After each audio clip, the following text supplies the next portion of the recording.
You wanna get high, man? Let's stimulate your mind. Get up, Chucky! What have we got here? A fucking comedian. Rojan Kim. How they try to sort of like, how they try to revitalize his career by putting him on Twitter and social media.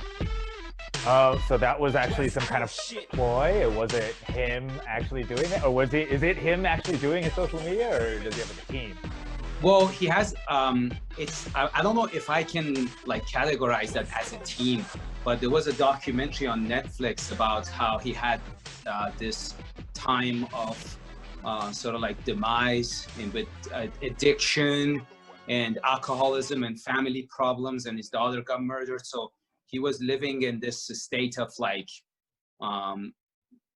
depression and isolation. And these two kids whose dad used to be a ping pong player in Iran, who they live in Canada, they saw him and they were like, oh my God, we can go help him out, you know, helping him like kick his drug addiction and then put him on social media because he's still an icon, you know. Oh yeah. So, this is the two kids have been helping him, but I saw the documentary 3-4 years ago. I don't know what's going on now. All right, so there's a documentary about the Iron Sheik, about his return to the public eye, which, I mean, if you ever read his Twitter account, it's awesome because it's just all caps and he just calls everybody a motherfucker, or this is the motherfucker. That's what, exactly. And it's awesome. I mean, it's hilarious. I love it. I think it's one of the best things. But anyways, let me introduce you to the listeners. Okay, everybody, welcome to the Rojan Kim Cast. It's me, and joining me today is comedian Yashar, Kafi. Am I saying that right?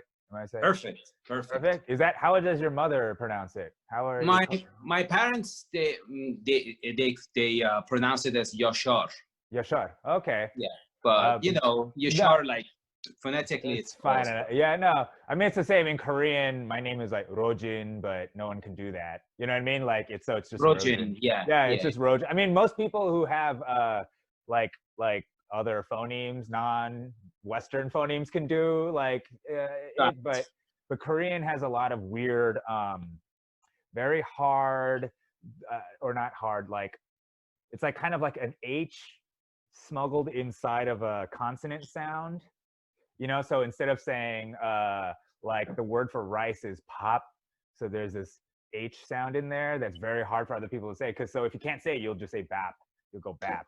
You know, you go bap, but it's pop. And so, you know, and so, but it's very subtle. You know what I mean? So it's got it. Yeah. So I'm sure, you know, Persian, Farsi. I'm sure, you know, I'm sure it's got, you know, tons of, you know, phonemes and things like that like are very difficult for other. Exactly. Or certain like letters are pronounced differently in Farsi. And then it's kind of hard to sort of like explain how to pronounce those letters in Farsi unless you're talking to a dialect coach, because they can exactly like identify where like what part of your tongue touches what part of your mouth when the air is released. So like I've seen them breaking it down phonetically, but then yeah, it's hard to just do it if you don't have that kind of training, I guess.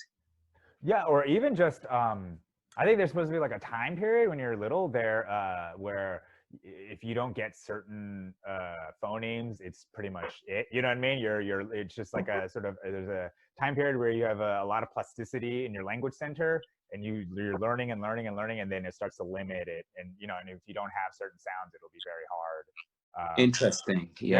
Yeah, like for instance, Korean people can speak Japanese very easily because they have the same exact phonemes and the same grammatic structure. It's just replacing words, basically. It's very easy. But Japanese people have really hard time speaking Korean because the phonemes are way different, even though the language. And then Chinese, it goes the other way.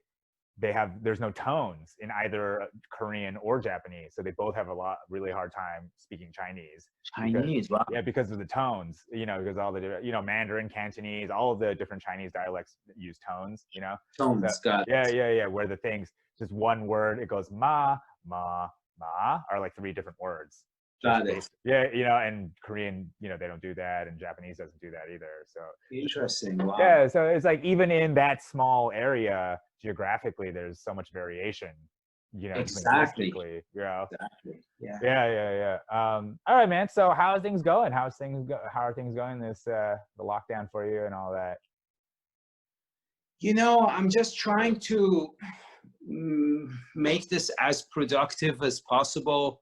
But by productivity, I don't mean I have like set up some like sort of like unrealistic goals of like making 1 billion by the end of this, or you know, have like sold out arenas where I'm performing 2 hours of like stand-up comedy that's going on Netflix. By productivity, I mean from the minute I wake up, I try to like go through the routine of a normal life, like, you know, doing my workouts. You know, I bought a total gym, and then I try to like go outside and run when nobody is around, and then, you know, shave my face and shower and cook and read and, you know, maybe work on the jokes.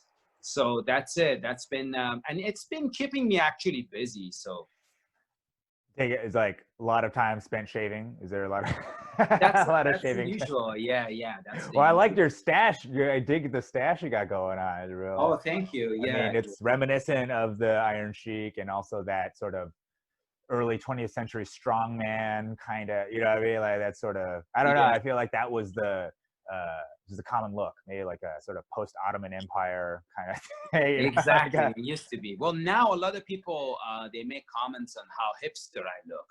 And I'm like, I don't want to look like a hipster. The idea was to look like, you know, the tough man from the 20s, you know. but that is actually what the hipsters have culturally appropriated, is the 20th century, early 20th century look.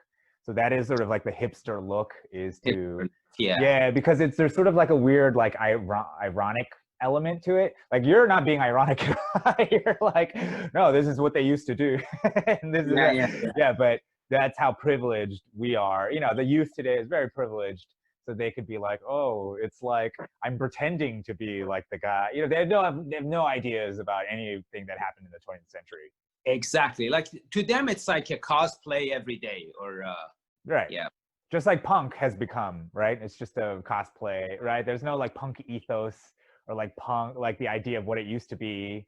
No, right? It's just like fashion, you know. It just has yeah, exactly. You're wearing a costume every day and try to look cool by like having this personality that, or like, you know, wearing the outfit of somebody who was very different than you. Like, you know, the idea of like lumber sexuals. Like I have a joke that I talk about lumber sexuals. Like a lumberjack is a guy who's hardened and lives in the jungle, or he goes to a jungle or a forest to make a daily living, and he hacks down trees and puts them on his back or on the back of his horse or carriage or something, brings it like from Western Europe, I'm guessing.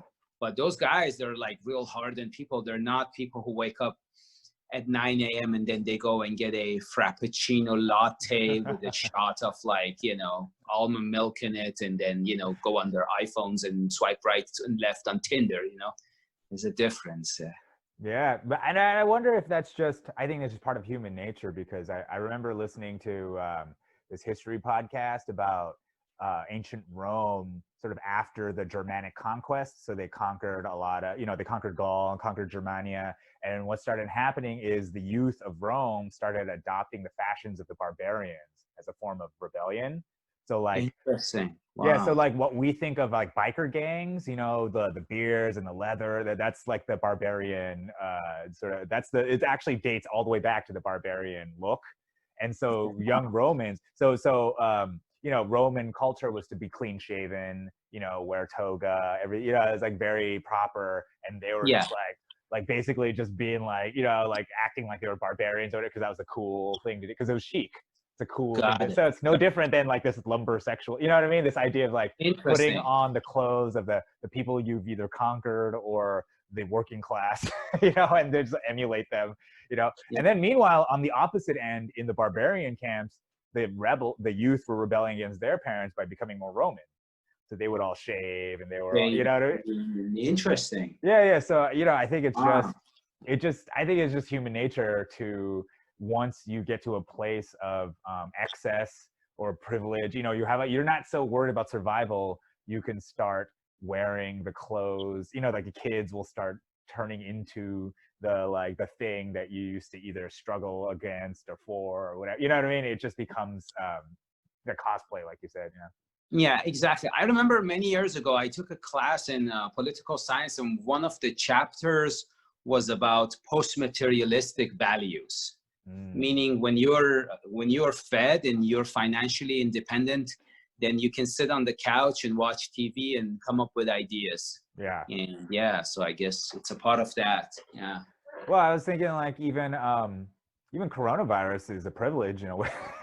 Like there's some countries where you're like coronavirus, they're like that's the least of our worries right now. You know what I mean? Like I was hearing about how there's a cholera outbreak in Yemen, you know, and it's like cholera is a disease that's like a 20th century, you know, like I think they're like, yeah, I don't think that you know, some countries, they're not in they're not at the point of privilege where they could deal with something like the new fad of plagues coming around. They're still dealing with old plagues, you know? Oh, so what's the disease that's been going around in Yemen? It's called cholera. Cholera, okay. Yeah, Love in the Time of Cholera. Have you ever heard of that book? It's a famous book. Oh, okay. So cholera was a big old plague that happened the late 19th century, early 20th century, so 1890s through the early 19th, and the biggest cause of it was dirty water.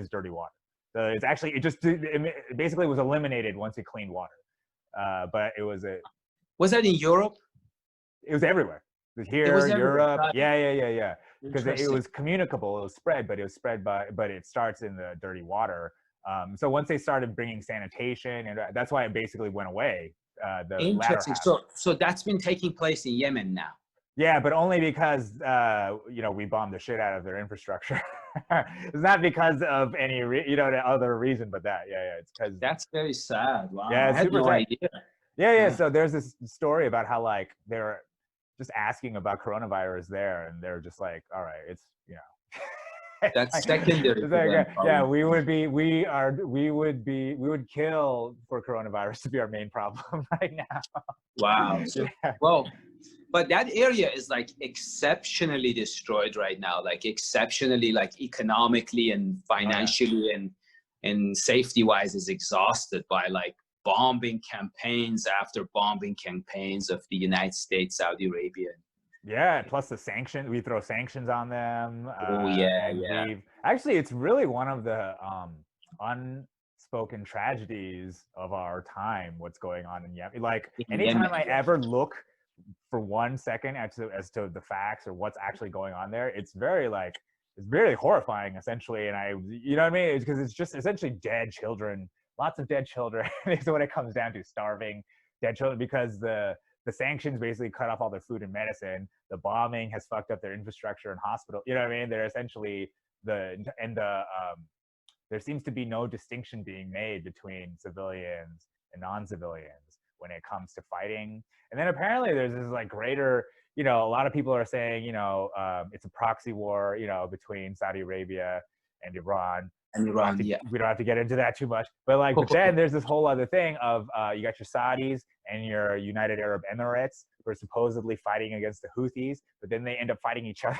Yeah. And the whole thing is just this three-way mess of like where everybody's like, what the fuck is going on? And meanwhile, the people are suffering. You know, the entire time it's just people suffering, and we are basically allowing it to happen. The U.S. is essentially the main power who is allowing this to happen, and really under Obama is when it started, you know. And that's sort of, sorry to go into, I always go into this rant when this happens, but like that to me is the biggest reason why I felt like the impeachment of Trump was complete bullshit. Because if you're going to impeach him for anything, there's a list of war crimes you could impeach him. You know what I mean? Like like just Yemen alone is, I think, an impeachable offense, because he's essentially greenlighting a genocide to occur. You know, he's basically selling arms to the Saudis and bombing them at the same time, you know, we're violating their sovereignty, you know, all that stuff. But the main reason they won't do that is because the war was actually started under Obama. You know, you start going after him for war crimes, then you have to start looking at the Democrats and going after Democrats them for war crimes. Got it. That's why I think the whole thing is bullshit, because there's a whole list of impeachable offenses that are there, but they won't touch those because they know what will happen. See, I had no idea. Okay. One part of the puzzle that I'm kind of like, not necessarily to say familiar, but I'm aware of is, I think after the Iranians shot down that American drone And then after they launched those missiles at Saudi oil refineries, Yeah. which in some ways it displayed like the lack of efficiency of the systems in place to intercept those missiles. Yep. Which there were also like speculations on how many like weapon sales contracts were being canceled after those two incidents. Really? When they saw, when they saw like a country that is like considered somewhere between a third world and an NIC, which is a newly industrialized country, can shut down a $260 billion or $1 million a drone, and also like, you know, infiltrate in that supposedly super fast, super like sophisticated interception system and blow up those refineries. One thing that happened was around that time, the foreign ministry of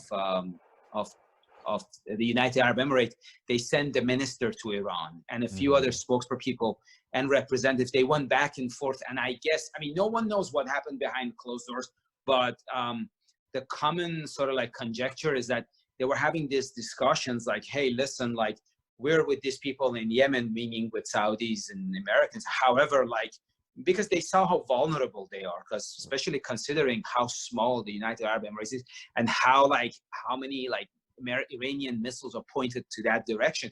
They went and basically they were like kissing ass. And then I guess they had a deal with the Iranians to sort of like reduce their pressure on the Houthis, but also being able to have control over the city, which was shared with the Saudis. That's when the turning against Saudis took place. It's just a correlation, you know, with those. Yeah.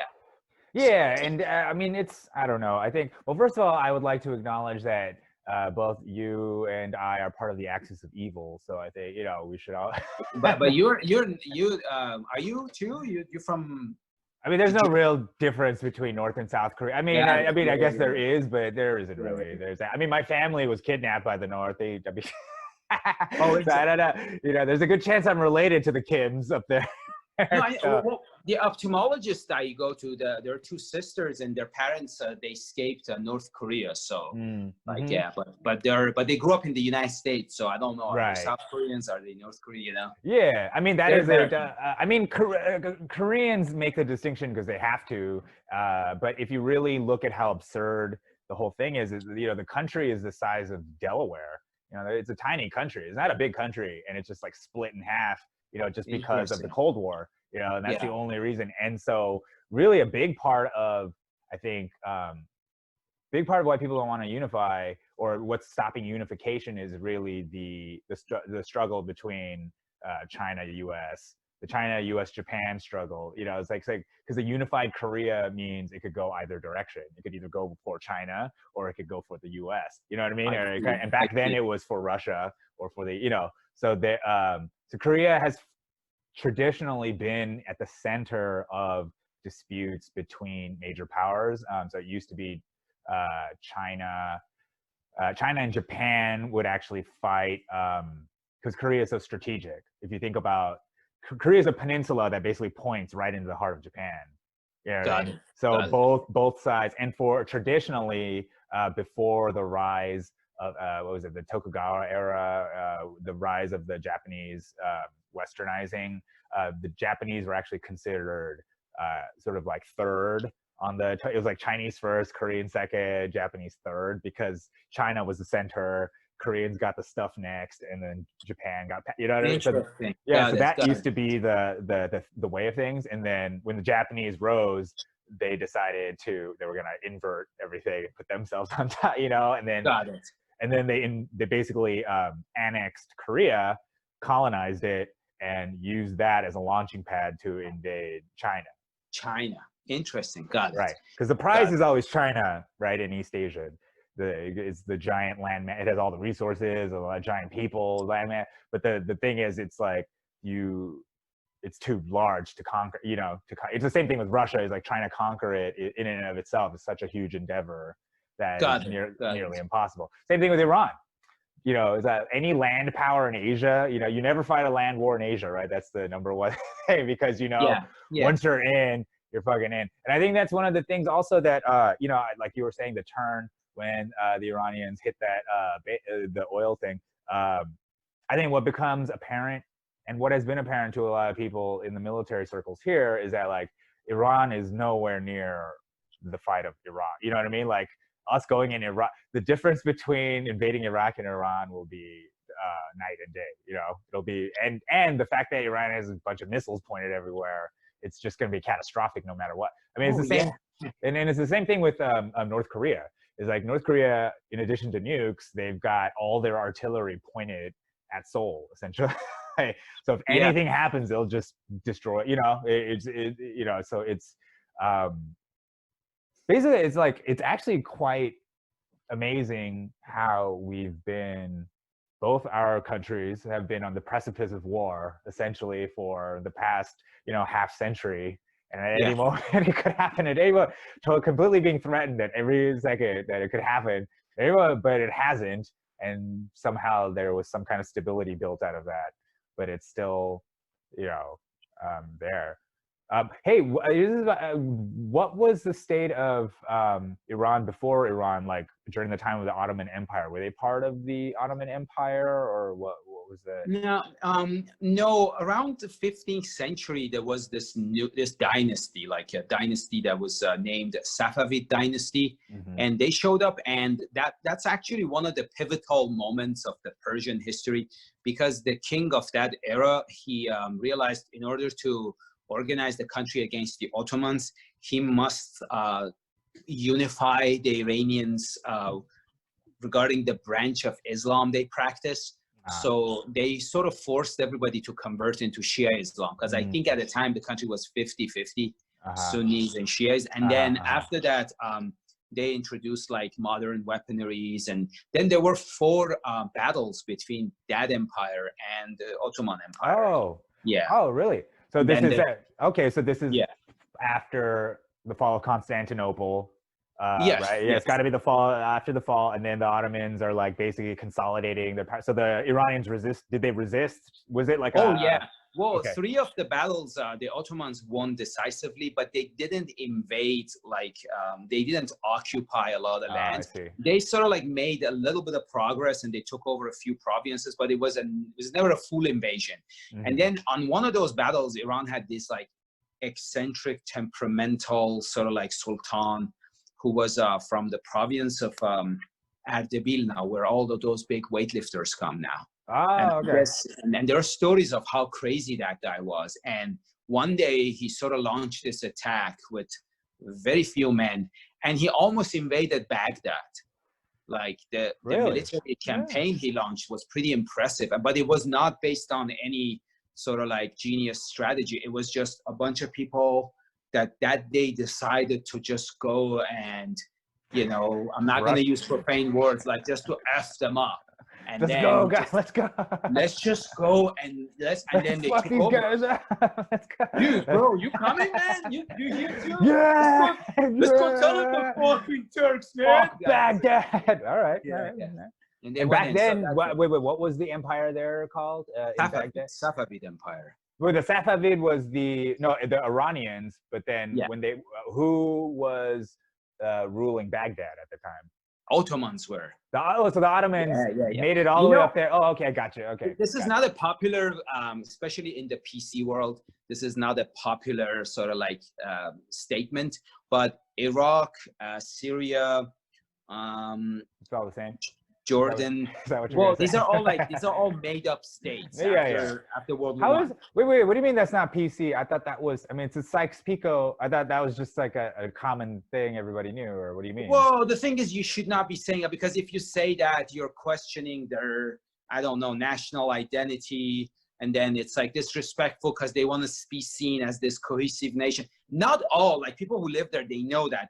But from the outside perspective, you have to be like, no, we respect all countries, which I do, but I'm just saying the history of these countries are really short, as opposed to like Egypt or Iran, you know, Persia, you know. I mean, it sounds like a very kind of like a white woman complaint, you know. Karen, it's what Karen would say at the supermarket. I mean, it's like those people are just like, but you guys just came here and drew these lines. Like, what are you fucking talking about? Yeah, exactly. By the way, since you were talking about Korea, when I went to college in Oregon, I met a person who was Korean but from Uzbekistan. Ah, yeah. Yeah. And then I did some research and I realized like Stalin sort of like forced many Koreans who were living in Vladivostok, Russia, to sort of like march, and some of them were on their feet to go to Uzbekistan, so that there is no like sort of like ethnic conspiracy down the line against Soviet Union between Koreans in Soviet Union and Koreans in Korea. And I guess 120,000 of these Koreans, they died by the time like the rest of them made it to Uzbekistan. That's like a huge atrocity nobody talks about. Yeah, I feel like, I think that's just a drop in the bucket when it comes to Stalin numbers, you know what I'm saying? Like the amount, he killed so many people that are like, when you add the Koreans on top of it, it's like, yeah, it's true. But, you know, Koreans and Russians actually have an affinity that go back quite a bit. In fact, one of the first Soviet pop stars, Victor Choi was his name. It was a Korean dude. He was a Korean Russian. And he was a fucking rock star, and he was like huge. He was like a huge, like, you know, like a idol, sex symbol, or whatever. You know, like, so yeah, it's a weird. Actually, you know what I think it has to do with is the sort of trauma and consequence of the Mongol invasion of Russia, of like, because you know what I mean? Like, it's this weird like love-hate relationship with the Asian man, you know, because the Asian man came through and butchered and raped everybody. You know, but so you hate them, but then there's this weird love and fascination for that, you know, and the consequences of all those actions or whatever. And I'm sure Iran is similar because they ran through there, you know, they ran basically everywhere. So everybody has been touched, you know, by the Mongol horde. Definitely. I guess for the Iranians, the reason so much hatred of like the Mongols does not exist. Like, yes, of course, like we don't sit around and say, wow, like amazing job, Genghis Khan came and took over. But when we talk about them, there's like maybe less animosity. I think because down the line, they became sort of like Persianized, the ones who were in Iran. So they took our culture, and then that's why we don't like dislike them. I mean, just a guess. Right. But I know, it's also such a huge spread that there's so much variation, right? There's some, because I also know that like, it's basically like when Alexander went the other way. When Alexander, and all the Greeks ended up staying wherever they were, and then they became Persianized or Indianized or whateverized. You know, like they all just like kind of. So it's actually fascinating. One of the things I thought was fascinating was when the refugee crisis was coming, and you had all these people traveling from the Middle East into Europe, and you know, and everybody was talking about the destabilization. You know, meanwhile, you know, thousands of years ago, you had like Alexander and all these Europeans going this way to the Middle East, like invading the Middle East, going this way. And essentially it's just an echo, you know, like the entire history between then and now has been war, you know, destabilizing the whole region. So of course they're going to come running this, like, of course, like, you know, like, but I just, you know, I don't know. It's too complicated a thing to have like one thing, but it's just fascinating when I think our culture has such a myopic view of history and what's going on. You know, when you start zooming out and looking at the wider scope of things, things, you know, things kind of like make sense in a larger sense, but then you can also kind of see how absurd and ridiculous, you know, the whole thing is really. You know, I was like, I don't know. It's just silly that, you know, it doesn't make. I mean, why? I don't know. It's just like even just the idea of the Middle East, right, being under such conflict, you know, you're just basically talking about the birthplace of civilization, and so people have been fighting basically as long as there's been people. You're just talking about people who have just been fighting for, you know, like hundreds of thousands of years. They've been doing it, you know, and so sometimes I just wonder, like, why even bother trying to fix you know, just let everybody fight it out. You know what I mean? Just as long as we're not nuking each other and destroying the world, just, I don't know. I just feel like it seems to be delaying inevitable conflicts between people seems to be much more destructive than just letting them do it. Just have at it, and then maybe they can work it out, you know, but it just seems like, especially I think the US, you know, what it does is it comes in and just kind of, just like it props up, you know, like the monetary system and props up the housing market, just props things up when it shouldn't. I think, the foreign policy has just been of like interfering and propping up these dictators and just not letting things naturally occur the way they should.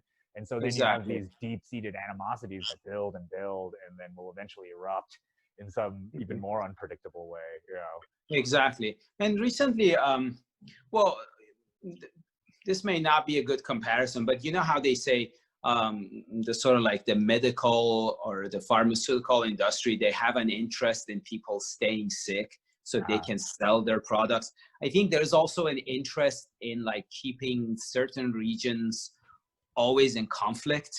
And that even like lately, by lately, I mean like 14 years ago, I read a book by Bernard Lewis, which was, he passed away a few years ago, very prominent like Middle Eastern scholar. But what he does is basically like the thesis of his writing, he's written many books. I've read the summary of some, but then I had to read one for a class, is basically when that World War I ended, the United States had no part in drawing the Middle Eastern map, whereas the Brits and the French, who were the former colonists and they had more power, they did. Now it's in the interest of the United States to come and redraw the map. Right. And he came up with a map of the modern Iran, which he breaks down the country into 7 or 8 smaller countries. Oh, and yeah, that's one of their aspirations. They're striving to sort of like break down Iran so it doesn't pose any trouble. Right. But breaking down Iran into 7 countries or 8 countries is definitely going to cause some kind of civil war, because the natural resources that are paying the bills are not evenly distributed. Right. So people are going to definitely go into wars, and there will be coalitions between all of these newly emerged countries to go after. And then, yeah, that's going to take some weight off of the Western countries' shoulders who are having their forces in the Middle East. But at the same time, it's just going to result in like millions of people dying. Yeah. But they don't give a damn. No, they don't care about. No. But that's the thing. I think the powers that be, the elites, whoever, kings and emperors, they never cared about people. It was never, or like Alexander the Great or whoever, Xerxes, like whoever. No. All these guys, they didn't give a fuck about people. It was just, it's just the some kind of egotistical drive inside of humanity to conquer or to control or dominate and all of that. Exactly. And it's actually and it's actually this is something I think about all the time. Like we have this technology where we can just communicate to each other in the middle of a pandemic over online through the internet and all that stuff. But we are essentially dealing with the same philosophical problems we've been dealing with since the time of Alexander. There's been no evolution in our we still have no idea what else there is beyond this life. We still have no idea even like how the closest we are to the truth is possibly the scientific method, but even that is based on probability, and that's as good as we've got it. You know what I mean? Exactly. So, as good as we've got it is that we kind of know, but we don't really know. We don't know. Okay. So that's as good as we've got, and we're no closer to like what's the meaning of all of this? Like, what should we do with our life? What is the point of any of it? So I feel like there's all these questions that were raised 2,000 years ago, and we're nowhere near 2,500, whatever, nowhere near still struggling. Yeah. And in fact, I would argue we've gone backwards. I would argue in some ways the thinkers back then were a little more sophisticated about thinking about those things because they had the time and the training.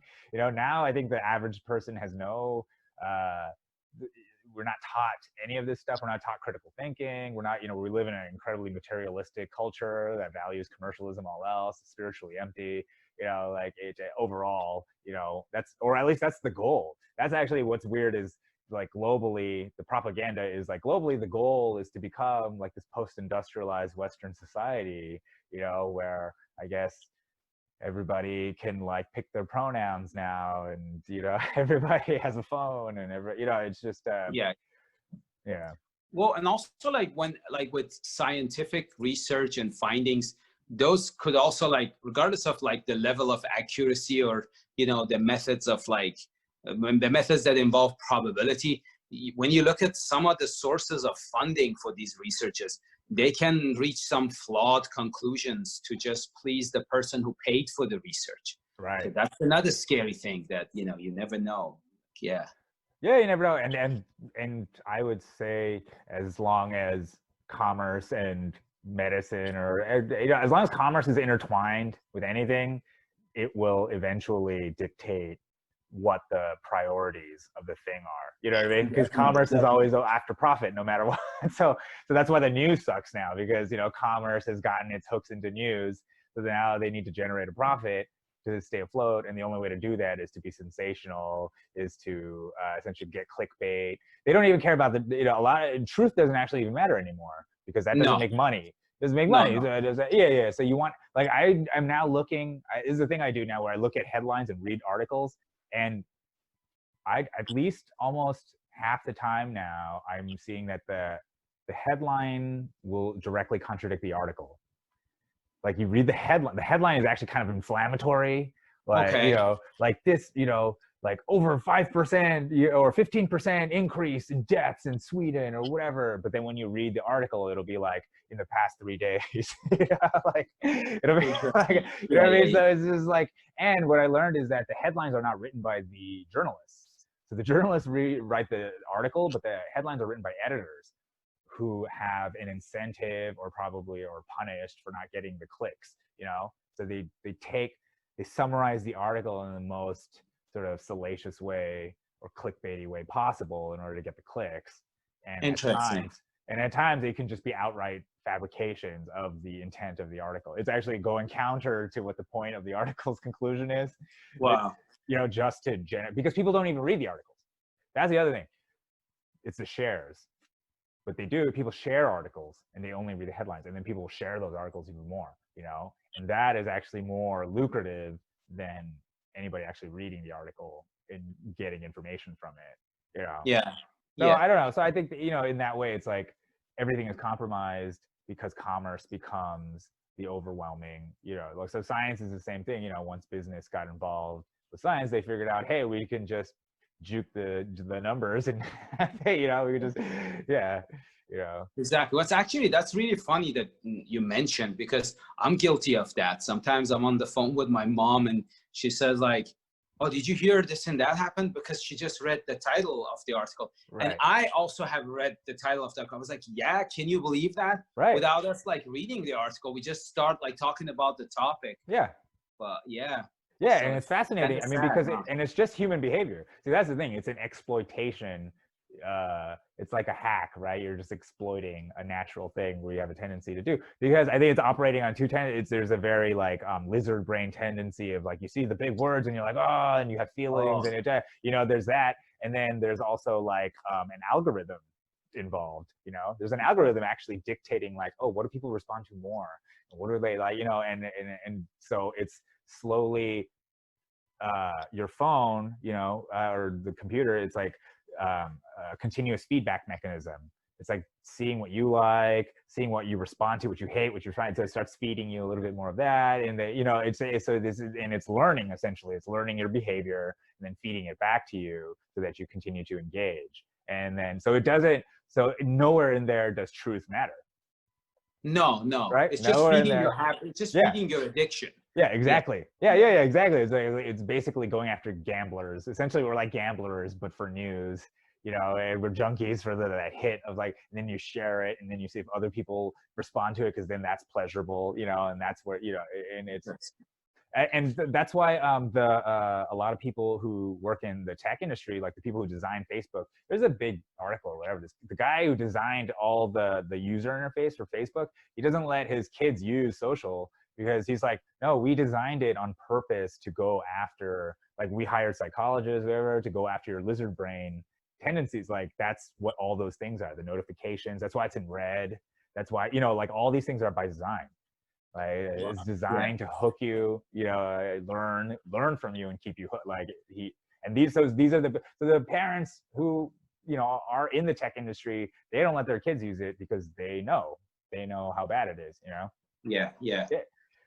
So I don't know. So it's an interesting state of being. I wanted to ask you, do you have any family or anything in Iran? Like, yeah, my mom and dad and my well, I have aunts and uncles that I'm not in contact with. I just have a cousin. So my mom and dad and my cousin, those are the ones I'm having contact with right now. And where do they live? They live in Tehran. Okay. So Yeah. so then, what was it like? Was coronavirus? Were you talking to them during when it was going through Iran and stuff, or? Yeah, it's still a big deal there. Yeah, Now the government is trying to downplay it to get people to go back to work because economically the country is like under a lot of sanctions and all. But you can like you can clearly see it has devastated the country, and they took some measures of like social distancing, and China supplied Iran with a few million masks, and China played a big role in like helping out Iran. Of course, for obvious reasons. And then so it's sort of like for a short period of time the numbers went down, but after they sort of reopened and they sort of like relabeled certain things like, oh, okay, we're good in these provinces, and some of those like very childish approaches that you may see here was taking place again according to what I read. But then again, like when I talked to my parents, they were like, yeah, it got a little better, but now it seems like it's going back up. But it was a huge deal, especially there are these groups that are working in opposition to the Iranian government, and allegedly most of them are either on CIA or Saudi Arabia's payroll, and they're stationed in England and in the United States. And via their radios and satellite channels, they were just painting this horrendous picture of Iran mismanaging this, and it's going to be one of the worst countries. And then slowly but surely, when the United States and all of these Western European countries started developing the disease, and they started having more cases, and there was an outbreak, then now they can't use that angle. So, but overall, I should say it's been doing a mediocre job like everywhere else. So what is the sort of like consensus on how it started there? Like did somebody come from China, or what happened? Like, because it was early on, it was relatively early. Yeah, well, the way I understand, China is like the main supplier of the Iranian goods, and there were merchants and there were airlines that were traveling to China back and forth. And there was this one city that had a few merchants who had like strong contacts in China, and they were traveling, and I guess they were the first ones. They were like the Iranian patient zeros, but that city was not been placed under quarantine because it's a religious city with religious sites and seminaries. And a lot of members of the Iranian government, they have like close contacts, so they had to travel. That was like the main reason for the outbreak, as it was explained by many sources inside and outside of Iran. So like if you look at like some of the reports that are similar, those were the ones that were saying like, yes, this one city was the first city that sort of like that people contracted the disease, and it started spreading from there. So and has Iran been like publicly publishing their statistics, like their just like the death rate or anything like that? Have they really been releasing any of those numbers? They have been releasing some numbers, but I think the way it's been explained, it's the numbers are skewed and they're like sort of like fixed. The numbers are tailored to fit the narrative. So a lot of people who go to the hospitals and they die from COVID-19, the hospitals are not permitted to charge patients if they have COVID. But I guess in order to charge some people and like claim later on that they spent their services, and they sort of like can be compensated in some form or shape, they list the reason for death as like a heart failure or cardiovascular disease or respiratory infection. Wait, so that's how the numbers are coming down at times. So it's literally, it's the opposite of here, where Yeah, it's the opposite of what's claimed to be happening here. Right. You know, because I've seen people like claiming that someone died in a car accident, but the hospital listed the person as a COVID patient, which I don't think that's like real. But you know, there are like extremes on both ends. So right. Yeah. Well, Yeah. I mean, but there is there is documented evidence of an incentive. There is a monetary incentive for COVID patients. I mean, it isn't proven that it's being manipulated, right? That's not, you know what I'm saying? Like that's not proven, but there is one. There, you know, Medicare offers more for people listed as COVID. As COVID, got it. Yeah, as COVID. And so COVID, so there's a lot of just, because if you really think about it, we don't have a centralized system. You know what I mean? We don't no. So you're talking about fucking thousands and thousands of independent entities all dealing with the numbers they want to deal with it. Interesting. You know what I mean? Yeah, and a lot of these hospitals are private and have been operating under just in time inventory, you know, so that it's cheap, and that's why they had no masks and stuff. And then they had to cancel all their elective surgeries, which are actually their biggest profit generators, you know. Interesting. Now, got it. And then like a lot of the premise was that they're going to be overwhelmed, you know. And so what's happening is a lot of hospitals across the country are not being overwhelmed, but they have there's no business going on, you know, because their business is the surgeries and stuff. Surgeries, got it. So they have an incentive. They're incentivized essentially to report the deaths as COVID deaths. Yeah, or anything to report anything is related as COVID, because that's what's being funded. Got it. You know, it's being subsidized. So there's not necessarily a proof that there's like this person's doing this. I mean, it's too early to prove any of that stuff. Yeah. There's no way to know. But I think human nature dictates that if there is something in place, a system, you know what I mean? If there's an incentive system in place, at least 2%. I think the number is 2%. At least 2% will exploit it. No, definitely. Yeah, there's no. there's no doubt in people like having an incentive to exploit the system and make money, especially when you're losing your a big chunk of your income. So well, again, what the thing I was talking about, when commerce has its hooks into medicine, into healing people, then it all becomes screwy, because then it's all about the numbers in the end, not about saving lives, you know. Like, definitely. Yeah. Just making money. So I'm sure in Iran they have a huge incentive to also juke the stats, you know, and tell everybody that it's not as bad, you know. Like it's just funny that you know, we're actually in the middle of something and we have no idea. We actually have there's actually more uncertainty than there is certainty, and that's very uncomfortable, you know. It's interesting to see how different societies are dealing with that, or people as individuals are grasping with the idea that we have no idea what's going to happen, you know, or what's going on even currently. Yeah. No, it's hard to say exactly. I mean, I feel like, though, what is clear, and I think this might be clear in Iran too, is that it's not like the Black Plague, you know. It's not like wiping out, you know, it's not like wiping out the entire population, or like, you know, or killing all the babies, you know, or something, you know. Just like it is so far shaping out to be something that like really affects disproportionately, you know, people who are at risk or older or whatever, you know.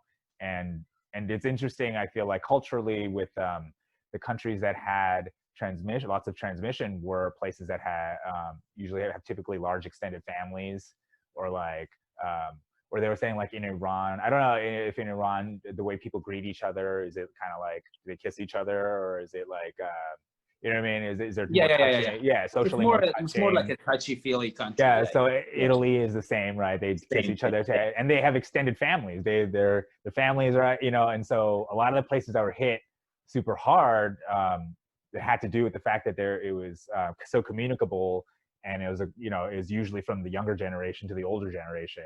You know, definitely. Yeah. Well, yeah. By the same token, I heard there are a lot of people who like can't spell their own names, but they're all into like scientific sort of like facts about the Swedish model, like herd immunity. But then I wish I can find it, but I read an article about like the Swedish culture and how aloof they are. Like they don't like shake hands or hug. And he said like they're basically practicing social distancing a lot. I mean, it's like a cultural type of a thing to stay away from each other. And then, I mean, I'm not like generalizing or something, but based on that article, like what you mentioned, like, yeah, a touchy-feely culture, like definitely an infectious disease can be transmitted much easier than, so therefore it's not necessarily just the so-called herd immunity. I mean, it may be, I don't know, but as you said, there are a lot of unknowns. But I guess like social distancing or was part of their culture was just, but then they're not doing as well as like other like Nordic or Scandinavian countries that they implemented a lockdown or, so it's very hard to say. Yeah, it's actually, well, I actually read this article written by a statistician who was approaching it just from a cold, just from statistics, like just not even like political, not even, you know what I mean? Just, and so what he did was he plotted every country's deaths per million. So he equalized it, so it was by per million. And so it plotted it on a graph and then distinguished which ones had lockdown in place and which ones didn't have lockdown in place. You know, and he defined lockdown as like shutting down the economy and people staying home or whatever versus a lot of the Asian countries who had their economies open, but everybody wore masks, and you know what I mean? Like they just put in some things, you know, and what he found that was there was no statistical significance in between, there were places that lockdown got hit worse, there are places that didn't get hit worse. There are places that, you know, did lockdown that did do well, and there are places that didn't lockdown, did badly, you know, and it was all over the place. It was basically, got it. So his conclusion was that it isn't, the policy actually has no effect really, truly, or not no effect, that it's impossible to draw a conclusion that the policy has an effect. Got it. Yeah. Because what matters more is individual behavior and in the individual circumstances of the countries, like of each country, you know? That makes sense. Yeah. Yeah. Well, you know, I was a resident assistant in the dorms like many years ago when I was an undergrad, and also like my first year of graduate school. And I noticed like in the bathroom, like a lot of people were not washing their hands. Like that was a common practice. One time I even like offered like soap to a resident. I was like, you know, the soap is here. I was like, no, it's okay. And he did. So like, yeah, I mean, maybe, I don't know. I'm not in the bathroom of like. Were they a bunch of white people? What's that? I said, were they a bunch of white people? In that floor, everybody was white. Yeah, everybody was. Yeah, but what I'm saying is like, you know, maybe like in some other countries, the practice of like, you know, you wash your hands or you wash your face or use soap, use sand. So yeah, then naturally the viruses, they get eliminated from your hands or the places that you touch your face. But again, it's very hard to say. Like with this, there are so many unknowns. I sometimes think like, it's hard to risk, you know, and then, you know, there are like scientists on both sides that are arguing for or against this lockdown. And again, since my knowledge of science, one thing that I personally like, I remember there was this one very conservative, like, what do you call them? He has a podcast and he has like a bunch of, I don't remember but he was always like claiming like how the United States like medical system is like, and like the healthcare system is the best in the world. That's why people who want to do a surgery, they come to the United States and they come, which I mean, for the rich, exactly, for the rich. But I don't know what he says now after, because I mean, of course, some numbers are fudged and not, but overall, like even per capita, I looked, I think the United States come down number 8 in the world, which for a superpower that spends trillions of dollars on like military and all, I don't think it has been a first world response or a superpower's response to such pandemics yet. Yeah, but honestly, I think it's more an indictment of our healthcare policy overall versus the severity of the disease. You know what I'm saying? It's like, got it. The reason we are getting so fucked is because our healthcare sucks. And then if you really think about it logically, most people who have healthcare, it's tied to their employment. And then what we did was we put them all out of work, essentially. So essentially, during the middle of a health crisis, we severed everybody's tie to healthcare, essentially, and have nothing in place. You know, and so, and on top of that, we have mishmash of private public healthcare that values profit over people and was not equipped for anything like a disruption of the supply chain, especially from China, where everything comes from. So a lot of that stuff is like, it's not the disease, it's policy. It's decades of policy that basically, it was a house of cards that we were building, and this was a gust of wind, and to me, I feel like what we're doing now is taking sides over like the wind and talking about the wind and being like, it was, the wind came from the right or the wind came from the left and the wind came from the left. And it's just like, no, you guys both built this house of cards together. Yeah, you know what I mean? Like, so. Yeah. So I just have a question. Like, let's say if you were to make a suggestion about making the healthcare system better. The reason I'm asking is because I've been like seeing like all of these crazy debates by people, but they're all like invested in it, like politically. But let's say if you were to improve the healthcare system, what would you recommend?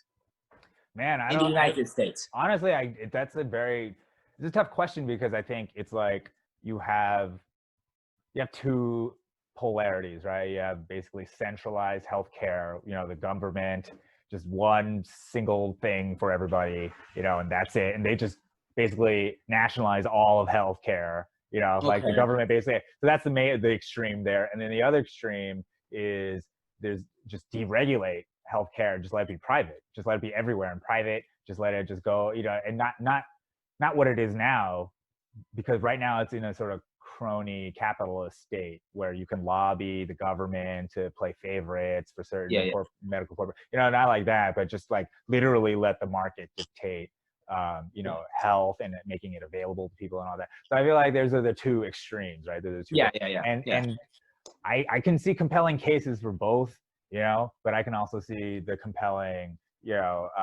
reasons against both, right? Like the government, first of all, like you really want them in charge of healthcare. Like it's just like hard to, for all intents and purposes, let's say that the government isn't malicious, then it's just completely incompetent is really what it's coming down to, right? Like when I look at the US government, just look at all the policies that it's got. Okay, even just WMDs, let's look at WMDs. Let's just say it wasn't a lie, a malicious lie. That means it was abject incompetence. That was which is actually, frankly, more terrifying. Okay, that means over 1 million people are now dead because of some idiot. That's what it comes down to. Exactly, as opposed to a mistake. Right. As I would rather it be a malicious, evil person planning it. So at least there's some intent there, and then at least their lives meant something. Because otherwise, it's just a complete meaningless loss of all those people. You know what I mean? Like it's literally is even more absurd and disturbing. So I mean, so that's where we're at. So it's hard for me to say given that. You know what I mean? So a lot of these questions, I feel like you have to presuppose some kind of utopian mindset or society already exists in order to go forward. So I don't know. So it's hard to say sure, but I do think that like what we should have is some kind of safety net, a bare minimum, so that nobody needs to die because of medical care. Exactly. It's something like 50,000 people die every year. So half the coronavirus numbers of just not having healthcare. Like that's and that isn't, we don't even blink an eye at that. We don't, and that is, to me, is a tragedy, is a terrible tragedy. Like think about it, it's absolutely absurd. So we should not at least take care of that. So something should be there. But on the other hand, I think we should allow things like, like one of the things that Korea has is they have these little booths that are little private businesses, but they're just coronavirus testing centers, just little booths everywhere. Or just little, it's just so it allows the society to be super nimble and to create little tiny markets when necessity arises, and that could help public health, because especially in a country like America, it's so huge. It's crazy to have one entity try to execute everything. It just makes more sense to decentralize a lot of things and have local clusters like work on it. You know what I mean? Like So I don't know. So I think ultimately, ultimately it would be some combination of like a central, like sort of, the government, but hands off enough to let it work on the local level, So I feel like that in and of itself is some kind of utopian society where, where the multiple levels of government don't want to interfere with each other.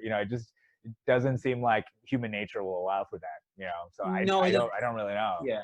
I know a person who lived in England for a long time. He was Iranian, and he they have like I think they have a single payer system, or I don't know if this is if what I'm about to say is a single payer system, because I remember I lived in England. I had to go to the doctor, and then I just went to the clinic. They saw me. They didn't charge me. They said it's all free. But then this guy had a knee problem, but he was like really wealthy. So what he did, he went just directly saw the surgeon of some soccer team, like who was like really good.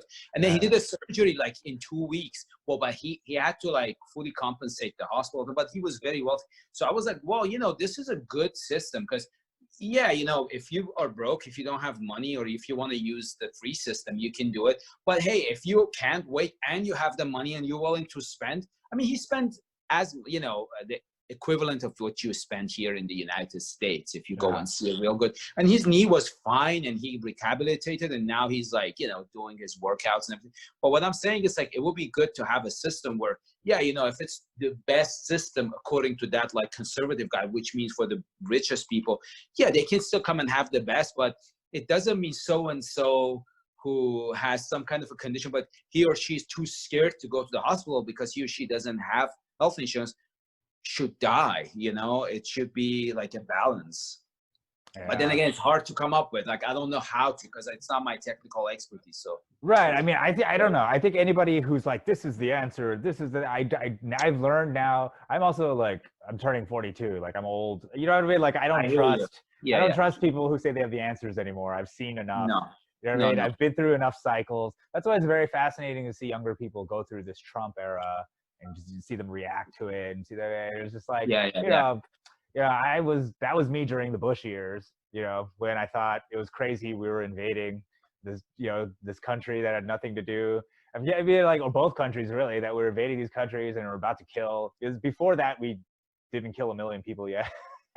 So, you know, before, but you know, like I was out there protesting in San Francisco against the war. You know, I argued with my friends' parents about, like, they were like, that traffic stop could have stopped a person from getting their dialysis done, and they could have died in traffic. And I'm like, yeah, we'll tell that to the kids that are gonna die when a bomb made from the U.S. drops on their head. You know that was the argument we were having. And what's crazy is those people used to be hippies that protested the Vietnam War, who are now yelling at me. Interesting. Right? Yeah. Who are yelling at me for protesting the Iraq War. And now we're about 20 years from that. We're actually about almost the same distance from Vietnam to Iraq that we, you know what I mean? Like, it's patently absurd. And, you know, that's why it's hard for me to be like, this is the most terrible time, and this is that. You know, you can just basically draw a line, essentially going all the way back to Carter. I feel like that is like,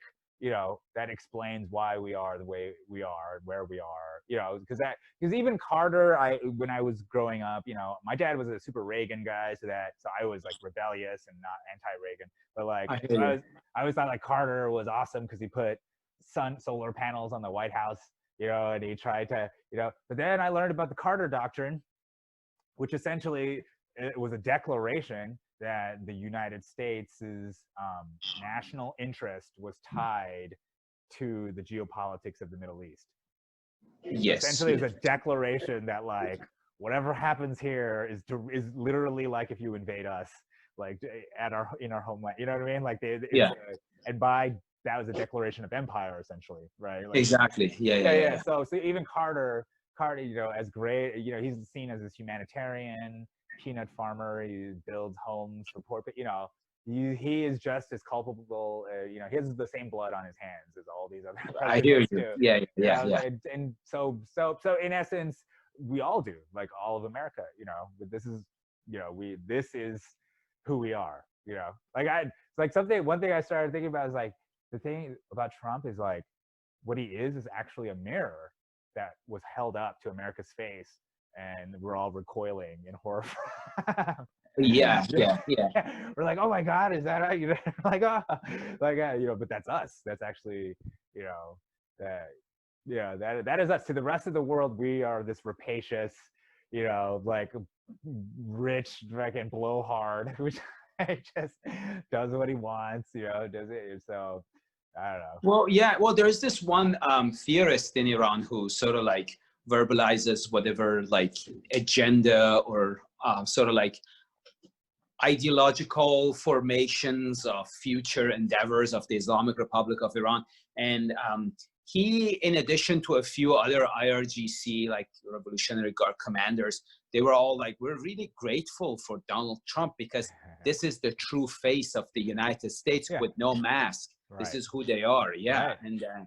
And it's very unfortunate, but a lot of people overseas may be seeing this as maybe seeing Trump as that like uncensored, real, especially when he declared, why are we in Iraq when we're not stealing the oil? And a lot of Middle Easterners who believe in like crazy conspiracy theories, they were like, you see that? You see that? He said it.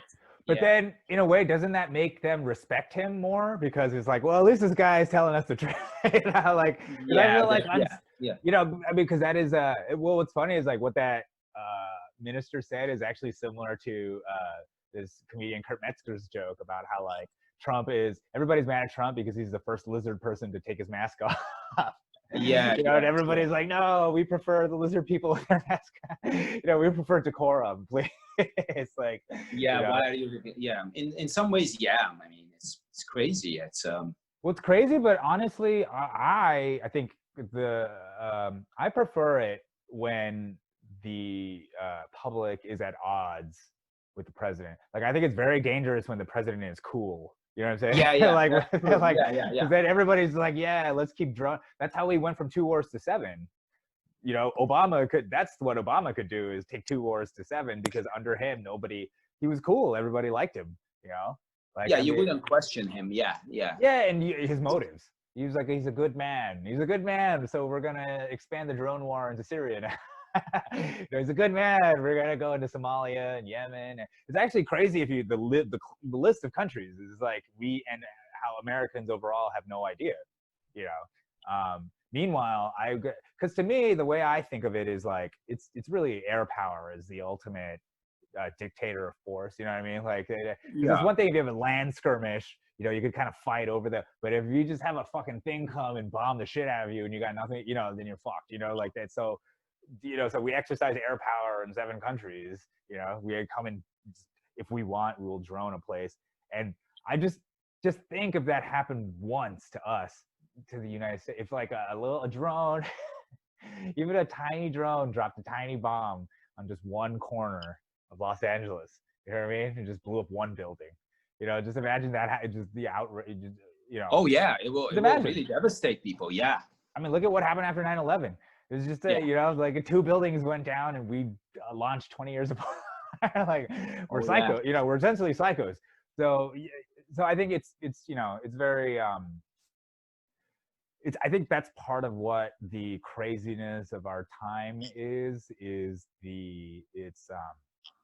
it's almost the reflection of it's like a sick person. It's like a sick person who doesn't admit he has a problem, and all these weird behaviors are starting to emerge because he's not dealing with the underlying issue. They're coming to terms. You know what I mean? And he's starting to put on makeup or starting to fucking, torture cats or something. I don't know. He's starting to do all these weird activities, and just like, dude, you just gotta look at yourself, man. You need to go see a therapist. Yeah, man. You gotta just be like, it's cool, man. Just like, look, you've done a lot of killing, a lot of murder. You've done a lot of stealing. You gotta just. I don't know. I think what makes us dangerous as Americans is the claiming of the moral superiority, of saying that we're the good guys. I think there's nothing more dangerous than powerful people who say they're good. Yeah, exactly. Because then everything is justified. Yeah, they will do anything. Do anything, man. Yeah. So. Hey, Yashar, what do you do? Do you have any shows you want to plug, or you want to plug your social media, or you want to? Yeah, I can plug my social media. My Instagram is at Yashar, YASHAR comedy, and my Twitter is at YKAFI, and my TikTok is also like my Instagram at YASHAR comedy, and yeah, that's it. But no shows really, just virtual open mics. Right, So, virtual mics. yeah. Yeah. There are some clandestine mics starting out there. There are, or some social distance mics starting out there as well. They're like, Oh, yeah. No, they're starting yeah, up. I've been seeing some fights on Facebook between people, and I really try to stay out of the whole thing because some of Uh-huh. those comments are like really, really ugly. It's Oh yeah. just, oh Oh, yeah, I that's just funny don't. because I wade right in. I love I like to go right in there. I think it's because, well, I understand you're a nice boy. You don't want to cause trouble. I get it. But like I just think we're actually what the pandemic is now exposing is the hypocrisy of the people who take the moral high ground, and have taken it. And I think it's actually it's actually like collapsing. It's like a bubble that's popping right now. And I actually take a lot of pleasure and joy in watching it all go down. Because because what you have essentially are well, essentially there's just even comics. Like you have the idea that like you have artists, essentially artists in America who are supposed to embody freedom of expression, freedom of speech, freedom, like basically, and what you have are essentially two sides, right? And one side it's almost like cliche and stereotypical, but one side is essentially like registered Democrats. One side essentially is lockstep in dominant convention. Whatever the societal convention is, they kind of go along with it and try to enforce it and whatever. And when you actually think of it as like as them as artists, it actually makes it. It's like one of the things I think about, like the problem with the Daily Show. Like the Daily Show, what it did was it changed the jester into the minister of information. Oh, okay. Yeah. And so, Yeah. and so you're seeing, what I'm seeing, that fight, the fight you're seeing is a schism, is like a psychological or a cultural schism in comedy between those two camps. Yeah. You know what I mean? It's the people who are jesters who basically will always mock whatever deserves to be mocked, whatever is taking itself too seriously, whatever hypocrisies can be exposed, whatever the person who's there to do that, right? Always at risk of getting their head cut off, but that's what they do. But then the other side is essentially people who are essentially trying to dictate what the norms should be and what the rules, you know what I mean? Like so to me, I feel like no matter what the subject is, when I see comedians taking that posture, especially against other comedians, I don't know. I just feel like that is what's separating, like, I don't want to say real comedians. I don't want to say, you know what I mean? But I'm just saying, like, it's sort of the difference between comedians who had bad childhoods versus those who had good ones, or like No, I understand. Versus, no, you know what I'm know. saying? Yeah, the dichotomy. Yeah. Well, I personally see like some of the comics like posting stuff, and then they try to like correct someone else's like choice with wearing a mask or not. Like I personally, if I go to a supermarket or a crowded area, I wear a mask, or if I'm amongst people, I do. But if I see somebody is not doing that, even though I don't think like, yeah, that's the right thing to do right now, at least, you should be bound by, like, I don't know, the infectious diseases experts, like recommendations for the timing. But I never give myself permission. I mean, not that I don't even believe in like going and telling a person, you're killing people. Like, that's not how you speak to people, calling them murderers or, and then that's just going to make it worse, because now they're going to like not wear a mask ever. Like, to just like prove you wrong. And it's just going to contribute to this stupid horse shit, like not conversation, like a fight on. Well, and then the other thing that I always say, like, let's say this whole thing is bullshit, and like, let's say it's all made up, and okay, me going and writing something on Facebook or attacking someone, it's not gonna fix it. Like, I have no power over the local government or the federal government. I'm just a spectator who is like, people have attacked me for a joke. I'd write a joke, and then they would interpret the joke however they wanted it in their head, and then project whatever it is they're feeling onto me, and then attack me for being like, you're a follower, this is irresponsible, and someone could lead to the death. It could lead to the deaths of this and this and that, and they're like going off and off and off. And I'm like, okay, that's never. That first of all, that's not that's not gonna happen at all. And the other thing is like, it's just, you just don't want anybody to have fun. He was Yeah, like, yeah, even yeah. joking about it. You know what I mean? You just don't want, you are miserable and you don't want other people to have fun. And that's all Yeah. that you're doing. You're just projecting that on me. So, you know, so I refuse to participate. You know, that's your deal. It's not my deal. You know what I mean? Like, Yeah, exactly. No, it's and not only bullshit. that, I think like the problem with this country is the partisan nature. It's become so polarized that there's no nuance left in any discourse. So even something like a virus and this pandemic is actually a very nuanced and complicated subject that's continually changing. You know, that we're still learning about. So to take right and left side or red and blue sides over, it's actually patently absurd. It's actually more to do with the election coming up. It seems more like electioneering and taking advantage of public sentiment and fear for the election over looking after the public good. You know, it seems like that's the bigger priority, is really, because otherwise, you know, nobody has come out and just been like, you know what, fuck it, let's just postpone the election. We don't even care about the election. We're gonna unite. I know we've been fighting this whole time. We've been fighting, but because of this crisis, we're gonna work together, everybody. Like blue, red. You know, we're gonna come together. Yeah. Not the news. Nobody. All of them are fomenting division. Blah, blah, blah. So I think that's why these fights are going on, and they're along these completely binary and narrow fields, you know. And so for me, my favorite thing is to really play with that hypocrisy, you know. Got it.